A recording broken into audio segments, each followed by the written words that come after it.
Hello friends, जय मां tarot में आपका स्वागत है। जय मां टैरो आपका अपना टैरो। फ्रेंड्स, जय मां टैरो में आज मैं आपके लिए लेके आई हूँ करवा चौथ का व्रत की कथा। लेकिन उससे पहले मैं कुछ बताऊंगी आपको इम्पोर्टेंट बातें।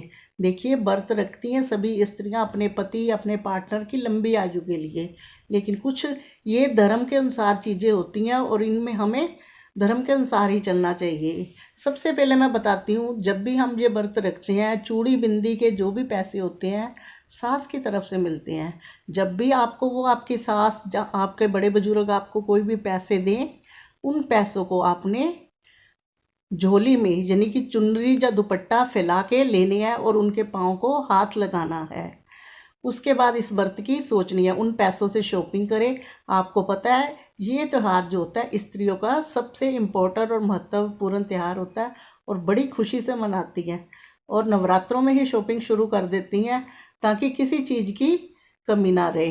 पति को रिझाने की पूरी कोशिश की जाती है इस त्यौहार में, या कहो कि पूरी तरह ब्लैकमेल किया जाता है। लेकिन मैं आपको कथा सुनाती हूँ और हर एक के रीति रिवाज अलग होते हैं। कोई सुबह सरगी खाता है, कोई शाम के टाइम दूध और फ्रूट खाता है।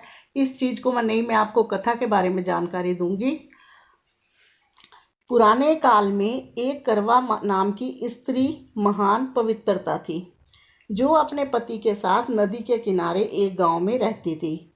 एक दिन उसका पति नदी में स्नान करने को गया।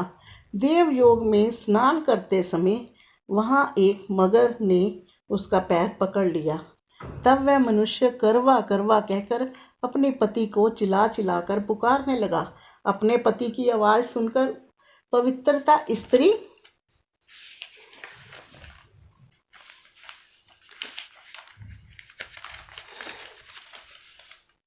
करवा भागी हुई चली आई और उस पवित्रता ने आते ही मगर को कच्चे सूत के धागे से बांध दिया।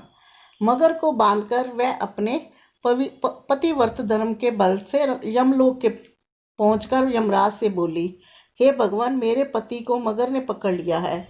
इस अपराध में आप अपने बल से मगर को नरक में डाल दो। करवा की ये बात सुनकर यम बोले, अभी मगर की आयु शेष है, मैं ये काम नहीं कर सकता। बिना आयु के अभी उसको मैं नहीं मार सकता। यमराज की बात सुनकर करवा बोली, यदि आप ऐसा नहीं करोगे तो मैं आपको श्राप देकर नष्ट कर दूंगी। करवा की बातें सुनकर यमलोक में यमराज जो थे भयभीत हो गए। उस पवित्रता के साथ जाकर उस मगर को यमलोक में पटक दिया और उसके पति को लंबी आयु होने का आशीर्वाद दिया। उसी दिन से ये करवा चौथ मनाई जाती है, ये व्रत रखा जाता है।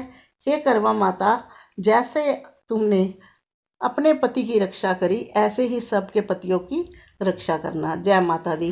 फ्रेंड्स, ये करवा चौथ की कथा थी, लेकिन मैं आपको जैसे पहले बताया, इसको धर्म पूर्व के जो काज होते हैं उसे धर्म के हिसाब से करना चाहिए।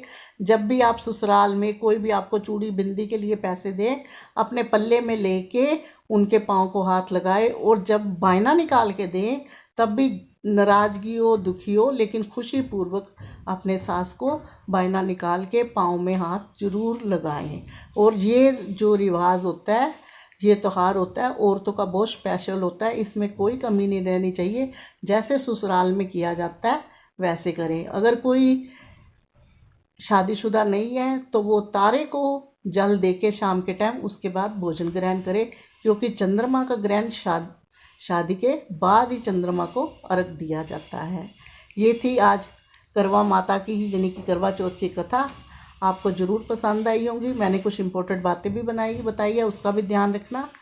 अभी तक इतना ही। मिलूंगी मैं एक टैरो की रीडिंग के साथ। तब तक के लिए बाय बाय।